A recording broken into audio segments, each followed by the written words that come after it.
आइए फटाफट खबरों का सिलसिला शुरू करते हैं। सुपरफास्ट 100 में मैं हूं आपके साथ अनुराग मुस्कान। नमस्कार, मैं हूं आंचल आनंद। शुरुआत करते हैं बड़ी खबर से। दिल्ली में आज से बिजली महंगी हो गई है। दिल्ली इलेक्ट्रिसिटी रेगुलेटरी कमीशन यानी कि DERC ने दिल्ली में बिजली दरों में ₹1.10 प्रति यूनिट तक का इजाफा कर दिया है। सबसे कम इजाफा 10 पैसे प्रति यूनिट का है। बिजली की नई दरों का जो ऐलान हुआ है उसके मुताबिक 200 यूनिट की बिजली खपत तक प्रति यूनिट 10 पैसे की बढ़ोतरी की गई है। वहीं 201 से 400 यूनिट पर 15 पैसे के हिसाब से प्रति यूनिट का इजाफा किया गया है। दिल्ली में 401 से 800 यूनिट बिजली पर 50 पैसे प्रति यूनिट की दर से इजाफा किया गया है, तो वहीं 801 से 1200 यूनिट तक ₹1.10 प्रति यूनिट बढ़ोतरी की गई है, जो सबसे ज्यादा है। 200 यूनिट तक अब ₹4 प्रति यूनिट की दर से बिजली कंपनियां बिल वसूलेंगी। पहले ये दर ₹3.90 ही थी। वहीं 201 से 400 यूनिट तक पहले जो ₹5.80 प्रति यूनिट लगते थे वो बढ़कर अब ₹5.95 हो गए हैं। 401 से 800 यूनिट तक की खपत पर नया रेट ₹7.30 प्रति यूनिट का हो गया है। पहले यह दर ₹6.80 प्रति यूनिट थी। इस तरह से 801 से 1200 यूनिट तक का नया रेट ₹8.10 हो गया है, जो पहले ₹7 था। DERC ने एक बिजली के नए स्लैब का भी ऐलान किया है। 1200 यूनिट से ज्यादा खपत पर एक नया स्लैब बनाया गया है और इस स्लैब में नई दर जो है वो ₹8.75 प्रति यूनिट रखी गई है। पहले ये स्लैब 801+ वाले में ही आता था। बिजली दरों में किया गया इजाफा 8.32% का है। बिजली की दरों में नया इजाफा भले हुआ हो, लेकिन सरचार्ज खत्म करने के चलते बिजली बिल कम आने की संभावना है। DERC का भी दावा है कि 400 यूनिट तक बिजली इस्तेमाल करने वालों का बिल कम आएगा।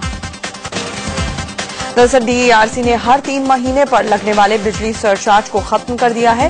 ये सरचार्ज पहले 6 से 8% तक वसूला जाता था, लेकिन अब सरचार्ज खत्म होने के चलते कहा जा रहा है कि बिजली दर बढ़ने के बावजूद बिल कम आएगा। DERC ने दिल्ली मेट्रो और फैक्ट्रियों को दी जाने वाली बिजली में भारी इजाफा किया है और यह बढ़ोतरी करीब 11% तक की गई है। वहीं NDMC के क्षेत्र में करीब 9.5% बिजली महंगी हो गई है। दिल्ली में बिजली की बढ़ी दरों का कांग्रेस ने भी विरोध किया है। कांग्रेस नेता अरविंदर सिंह लवली ने कहा है कि केंद्र सरकार को हस्तक्षेप करना चाहिए और बिजली की बढ़े दाम वापस लेने चाहिए। तकलीफ की बात है। ऑलरेडी दिल्ली के लोग जो है वो बढ़े हुए बिजली के दामों से जो है वो त्राहिमाम कर रहे हैं। कांग्रेस के समय में जो सब्सिडी की बढ़े दाम वापस लेने चाहिए। तकलीफ की बात है। ऑलरेडी दिल्ली के लोग जो है वो बढ़े हुए बिजली के दामों से जो है वो त्राहिमाम कर रहे हैं।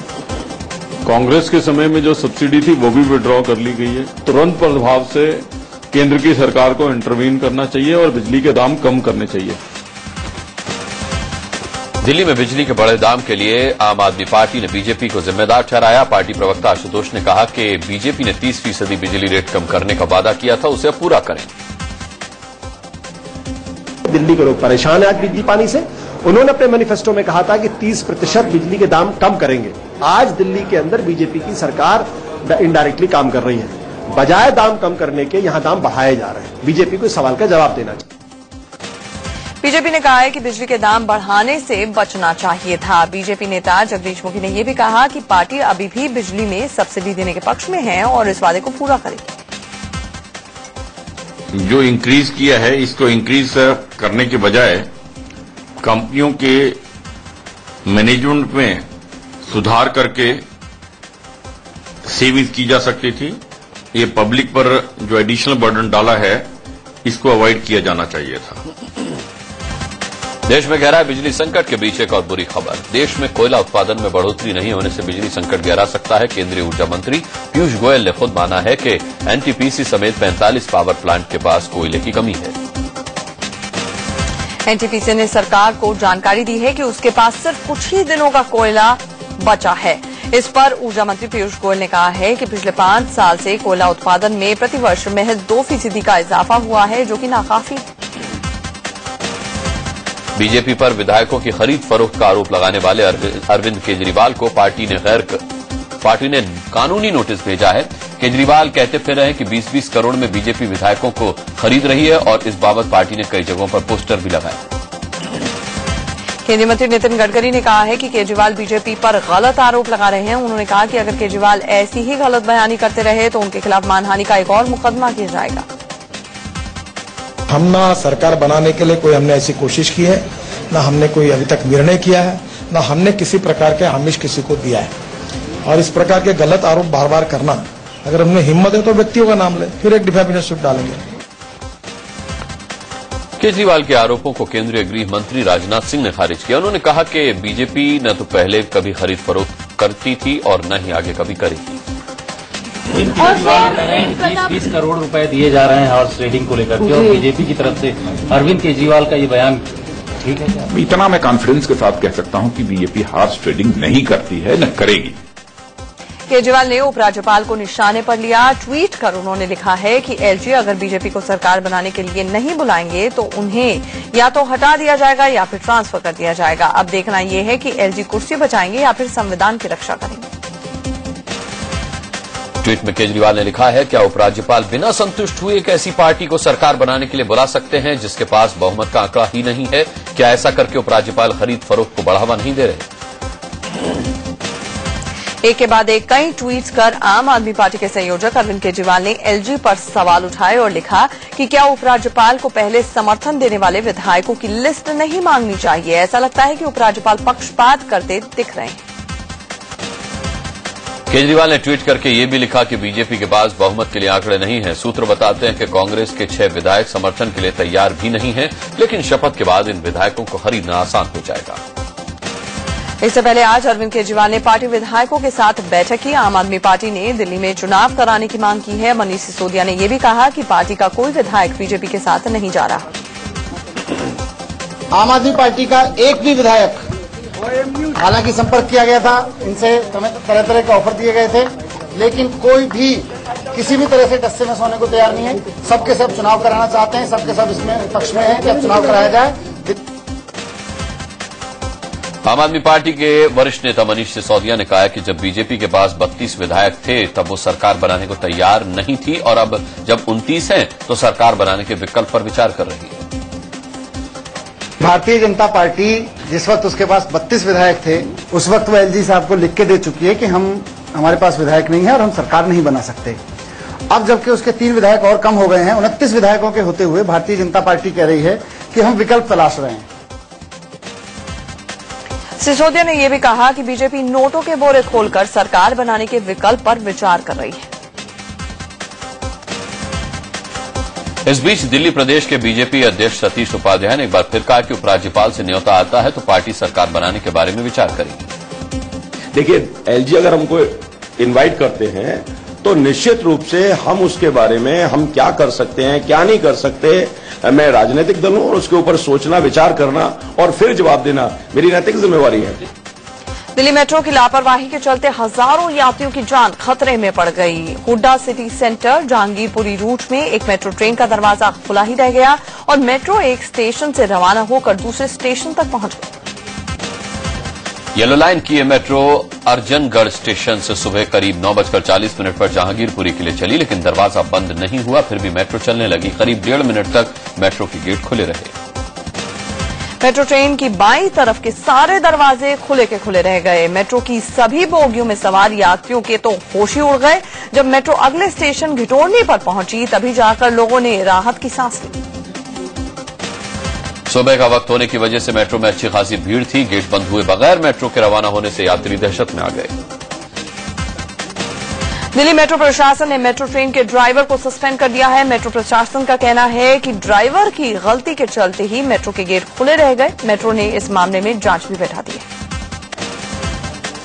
एयरपोर्ट एक्सप्रेस लाइन में सफर करने वाले मेट्रो यात्रियों के लिए बड़ी खुशखबरी है। दिल्ली मेट्रो ने टिकट के दाम 40% तक कम करने का ऐलान किया है। नए रेट 24 जुलाई से लागू होंगे।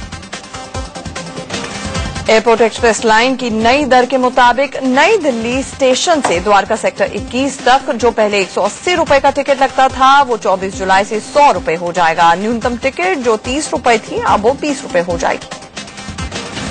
दिल्ली से नोएडा जाने के लिए मेट्रो का नया रूट तैयार किया जा रहा है। नया रूट का रास्ता साफ हो चुका है। इस तहत जनकपुरी वेस्ट से नई मेट्रो लाइन दिल्ली के कालिंदी कुंज होते हुए नोएडा के बोटेनिकल गार्डन तक जाएगी। फिलहाल जनकपुरी वेस्ट के बोटेनिकल गार्डन तक ब्लू लाइन के जरिए पहुंचने में 29 स्टेशनों को पार करना पड़ता है। नई लाइन पर 25 स्टेशन ही पड़ेंगे। दिल्ली के प्रहलादपुर इलाके में जलबोर्ड की पाइपलाइन फट जाने से हजारों लीटर पानी बर्बाद हो रहा है। महरौली बदरपुर रोड पर इस पाइपलाइन के फटने से पानी की तेज धार 40 से 50 फीट ऊपर तक जा रही है। पाइपलाइन फटने से तेज प्रेशर के साथ बाहर आ रहे पानी ने बड़े फव्वारे की शक्ल ले ली है। ऐसे में गर्मी की मार से बेहाल बारिश को तरस रहे दिल्ली वालों को मस्ती का मौका भी मिल गया। बिहार के जहानाबाद में एक महिला को निर्वस्त्र करके उसकी पिटाई का सनसनीखेज मामला सामने आया है। महिला पर अपने साथियों के साथ मिलकर 2 युवकों को अगवा करके उनकी हत्या करवाने का आरोप है।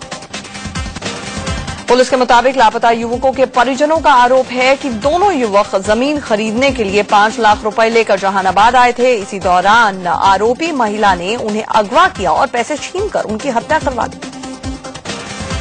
पुलिस ने बड़ी मशक्कत के बाद आरोपी महिला को भीड़ के चंगुल से आजाद कराया और गंभीर हालत में सदर अस्पताल में भर्ती कराया, जहां से डॉक्टर्स ने उसे पीएमसीएच रेफर कर दिया। अब पुलिस मामले की जांच में जुटी है।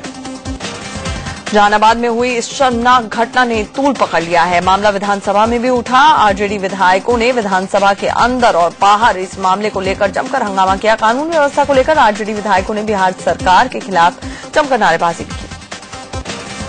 जहानाबाद की घटना को लेकर विधानसभा के बाहर और भीतर हुए हंगामे के बाद मुख्यमंत्री जीतन राम मांझी ने दोषियों के खिलाफ कड़ी कार्रवाई का भरोसा दिलाया।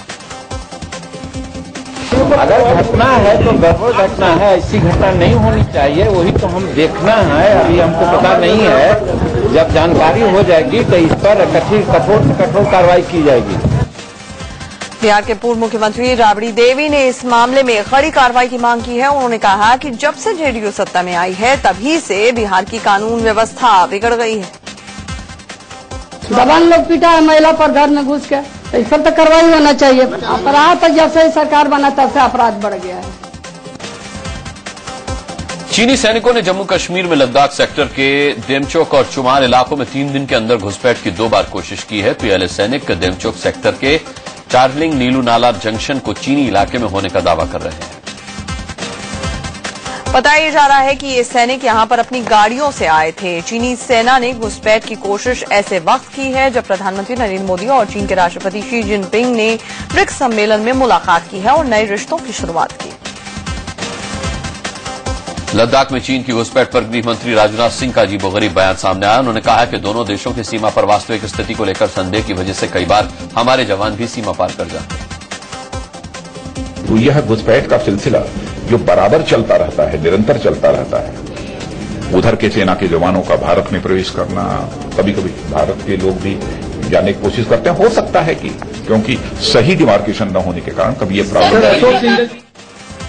विपक्ष में रहते हुए बीजेपी ने चीनी सेना की घुसपैठ को मुद्दा बनाकर कांग्रेस पर खूब हमले बोले थे। नरेंद्र मोदी ने अपनी चुनावी सभाओं में चीन की दादागिरी को लेकर यूपीए सरकार की खूब खिंचाई भी की थी। अब उसी मुद्दे पर गृह मंत्री का बयान बिल्कुल हैरान कर देने वाला है। विदेश मंत्री सुषमा स्वराज ने लोकसभा में कहा कि पत्रकार वेद प्रताप वैदिक और हाफिज सईद की मुलाकात के बारे में भारतीय उच्चायोग को पता नहीं था। पहले ऐसी खबरें आई थी कि उच्चायोग की जानकारी में मुलाकात हुई है, जिसके बाद सरकार ने रिपोर्ट तलब की थी।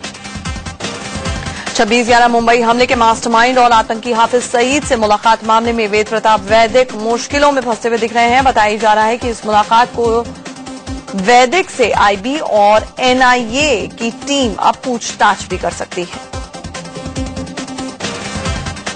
सूत्रों से खबर है कि वैदिक से पूछा जा सकता है कि वो हाफिज सईद तक कैसे पहुंचे। गुजरात के वडोदरा में कांग्रेस कार्यकर्ताओं ने आतंकी हाफिज सईद से पत्रकार वेद प्रताप वैदिक की मुलाकात का विरोध किया है। वेद प्रताप वैदिक के खिलाफ यूथ कांग्रेस के कार्यकर्ताओं ने कोलकाता में भी प्रदर्शन किया। कांग्रेस कार्यकर्ताओं ने केंद्र सरकार से वैदिक के खिलाफ कार्रवाई की मांग करते हुए उनका पुतला फूंका। महाराष्ट्र से कांग्रेस के लिए बुरी खबर आ रही है। बताया जा रहा है कि महाराष्ट्र सरकार में उद्योग मंत्री नारायण राणे कैबिनेट के साथ कांग्रेस पार्टी से भी इस्तीफा दे सकते हैं सोमवार को। बीजेपी के नए अध्यक्ष अमित शाह कल नागपुर जाएंगे। नागपुर में वो आरएसएस प्रमुख मोहन भागवत से मुलाकात करेंगे। माना जा रहा है कि बीजेपी की नई टीम के बारे में अमित शाह भागवत से चर्चा करेंगे। केंद्रीय कपड़ा मंत्री संतोष गंगवार ने लोकसभा में कहा है कि चीन से आने वाले सामान पर रोक लगनी चाहिए। फिलिस्तीन की गाजा पट्टी में इजरायल के हमले को लेकर राज्यसभा में आज जमकर हंगामा हुआ। कांग्रेस समेत विपक्ष इजरायली हमले पर चर्चा करने की मांग कर रहा है। वो हंगामे के चलते राज्यसभा की कार्रवाई बाधित हुई। सरकार इजरायली हमले पर चर्चा कराने के पक्ष में नहीं है, लेकिन सभापति ने सरकार की मांग खारिज कर दी। दिल्ली के यमुना नदी में जलस्तर बढ़ने से खतरा बढ़ गया। हथनीकुंड बैराज से दिल्ली की तरफ 1,28,000 क्यूसेक पानी छोड़ा गया है। दरअसल भारी बारिश के चलते हथनीकुंड बैरेज में पानी बढ़ता जा रहा है, जिसके बाद बैरेज से दिल्ली की तरफ पानी छोड़ दिया गया।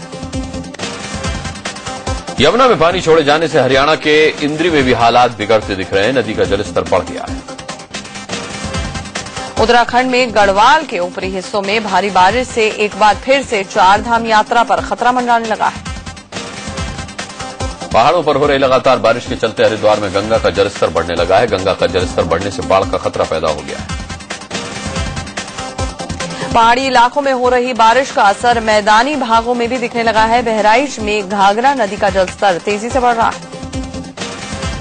यूपी के गोंडा में सरी और घाघरा नदी का जलस्तर बढ़ने से तटीय इलाकों में बाढ़ का खतरा मंडराने लगा है। दोनों नदियों का जलस्तर तेजी से खतरे के निशान से ऊपर की ओर बढ़ रहा है। यूपी के पूर्व मंत्री बाबू सिंह कुशवाहा को सुप्रीम कोर्ट से राहत मिली है। सुप्रीम कोर्ट ने एनआरएचएम घोटाले के आरोपी कुशवाहा की जमानत अर्जी सुनने से इनकार कर दिया है।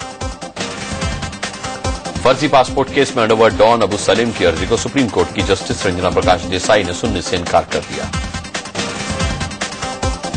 महाराष्ट्र में केबीसी नाम से बनी एक फर्जी कंपनी का 10,000 करोड़ का घोटाला सामने आया है। इस दंपत्ति ने 30 महीने में रकम तिगुनी करने का झांसा देकर इस घोटाले को अंजाम दिया। केबीसी कंपनी की मेंबरशिप लेने वाले एक मां बेटे ने आत्महत्या कर ली। केबीसी कंपनी के घोटाले को लेकर के नासिक के भद्रकाली पुलिस थाने में केस दर्ज कराया गया है, जिसके बाद हरकत में आई पुलिस ने कंपनी के 6 कर्मचारियों को गिरफ्तार किया। दिल्ली के डॉक्टर हेगडेवार आरोग्य संस्थान में करोड़ों रुपए का घोटाला सामने आया है।